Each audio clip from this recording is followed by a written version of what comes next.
Merci de suivre la télévision Futur Média. Alors nous voici à la résidence de l'ambassade de France pour nous entretenir avec M. Jean-Marc Ayrault, ancien Premier ministre français, ancien ministre des Affaires étrangères et depuis quelques mois maintenant, président de la Fondation de la mémoire de l'esclavage. M. Ayrault, bonjour. Bonjour. Merci d'avoir accepté cet entretien. Alors vous venez d'assister à l'inauguration du musée des civilisations noires, un joyau, il faut le dire, lancé il y a près d'un demi-siècle par le président Poète, mais le projet vient de se concrétiser aujourd'hui. Alors après avoir visité ce musée, vos premières impressions? D'abord, j'étais très honoré d'être invité à cette inauguration et j'avais en quelque sorte la mission de représenter la France avec l'ambassadeur à cet événement majeur et grandiose, on peut dire, puisqu'il y avait beaucoup de monde. Et j'ai été très impressionné par d'abord le lieu, la qualité architecturale qui a été pensée par un architecte sénégalais. Et c'est très important d'avoir cette approche aussi architecturale en lien avec l'architecture sénégalaise historique, y compris de l'habitat ancien des Sénégalais.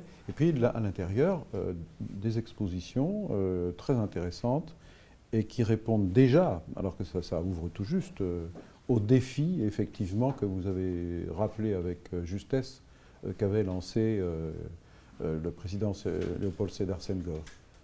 Et en fait, l'enjeu, c'est quoi? C'est de restituer dans la mémoire commune des Sénégalais, et en particulier de la jeunesse, la longue histoire de votre civilisation, qui est au-delà, bien sûr, de la civilisation du seul Sénégal, qui est la civilisation de toute l'Afrique. Et donc, comment mieux connaître cet héritage?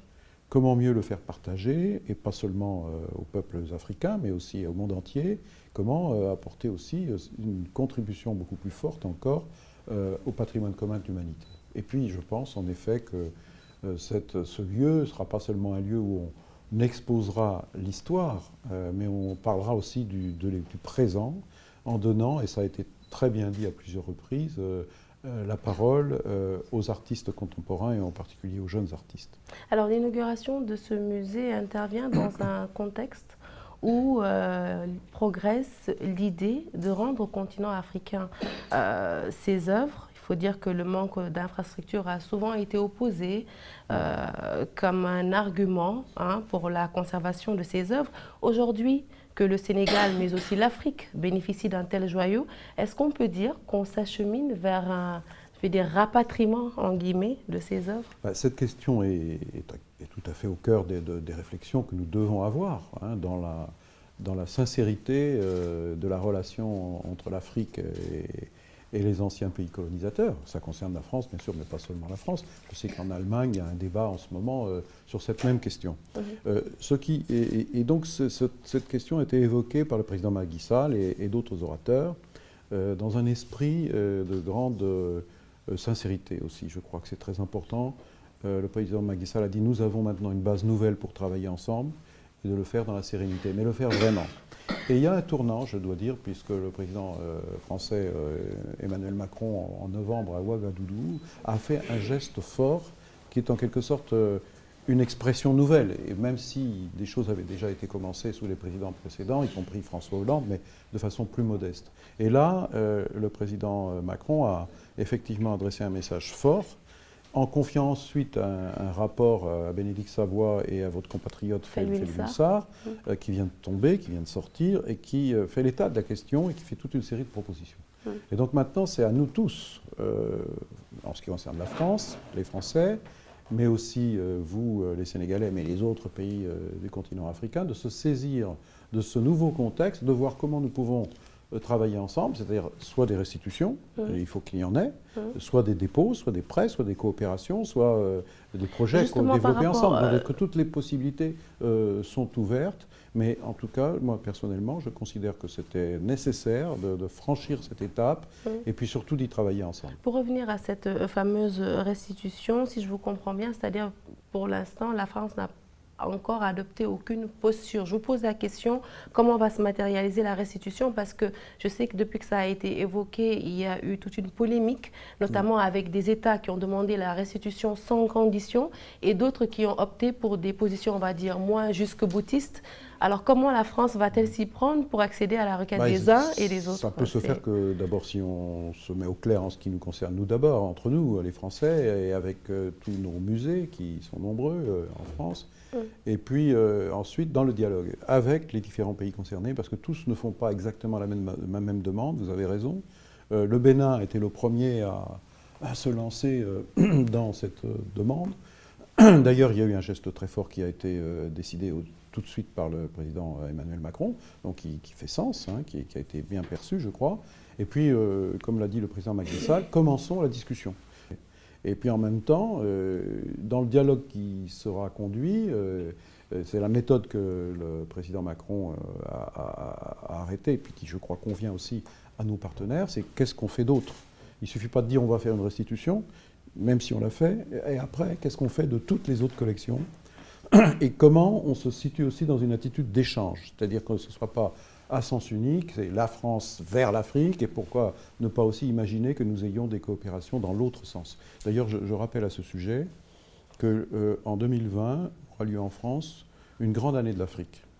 Et donc j'espère que nous aurons progressé d'ici là, nous sommes presque en 2019, donc il n'y a pas de temps à perdre, et j'espère que cette rencontre des cultures, et de la diversité culturelle, mais de tout ce que nous avons aussi en commun, conduira à organiser en France un très très grand événement de l'Afrique en France. Alors, je le disais à l'entame de cet entretien, vous êtes également le président de la Fondation de la mémoire de l'esclavage.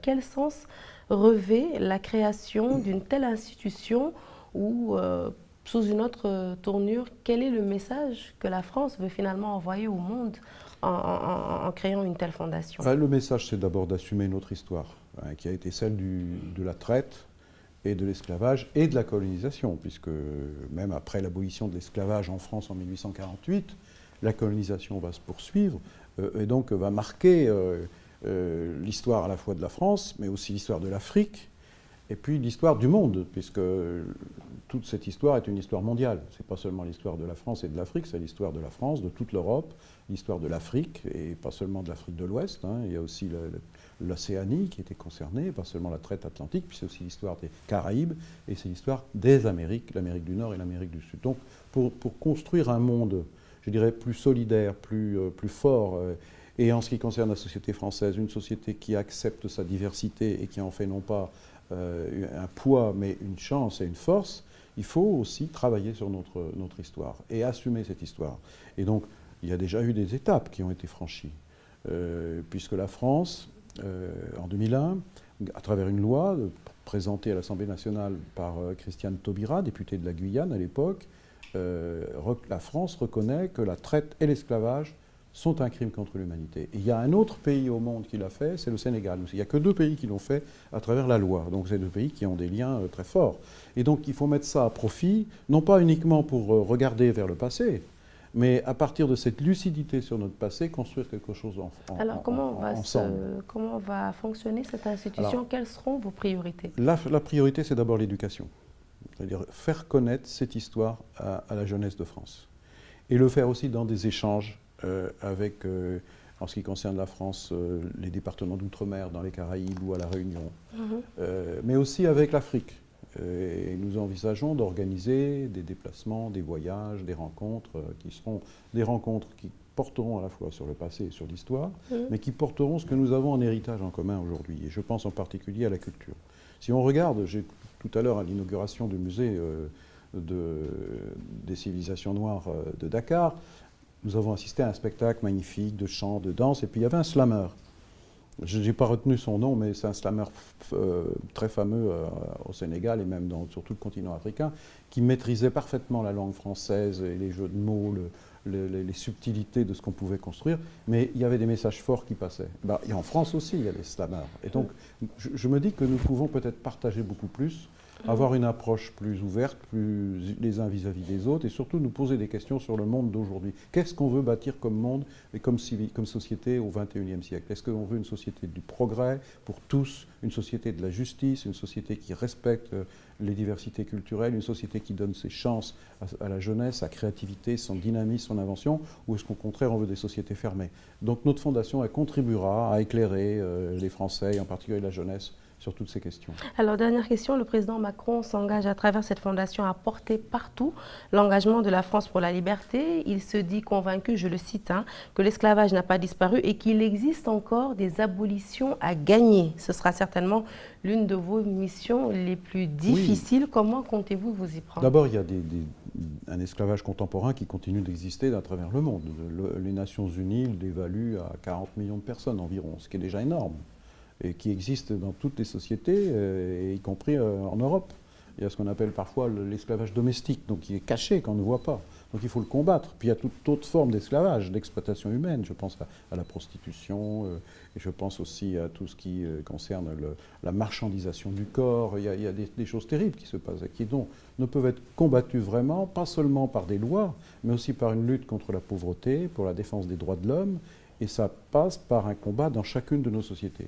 Et en ce qui concerne la France, nous avons aussi des combats à mener. La Fondation y sera très attentive. Les discriminations qu'il faut faire reculer, mais aussi le racisme qui existe encore malheureusement et qui parfois a tendance à revenir et qui est un vrai fléau que nous avons à combattre ensemble. Alors vous êtes un illustre personnage, on va dire, de la classe politique française. Aujourd'hui, on vous retrouve dans un autre cadre, président de la Fondation de la mémoire de l'esclavage. Est-ce que cela veut dire que Jean-Marc Ayrault ne fera plus de politique? J'en fais d'une certaine façon. Tous les thèmes que nous venons d'évoquer ensemble sont des thèmes politiques, ce sont des combats politiques.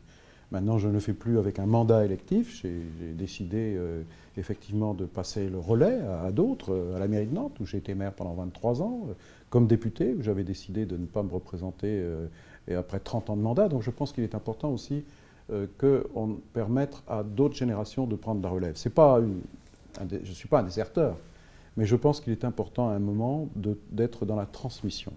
Et donc ce que je fais là, c'est une autre forme d'engagement, et d'un engagement civique, bénévole, mais que je trouve être important aussi, surtout avec l'expérience politique que j'ai, de ne pas être indifférent au monde qui nous entoure et essayer de continuer à être utile. Jean-Marc Ayrault, merci. Merci à vous. Et bon courage surtout pour cette nouvelle mission qui vous a été confiée. Merci. Merci à vous de nous avoir suivis sur la télévision Futur Média et à très bientôt pour d'autres entretiens.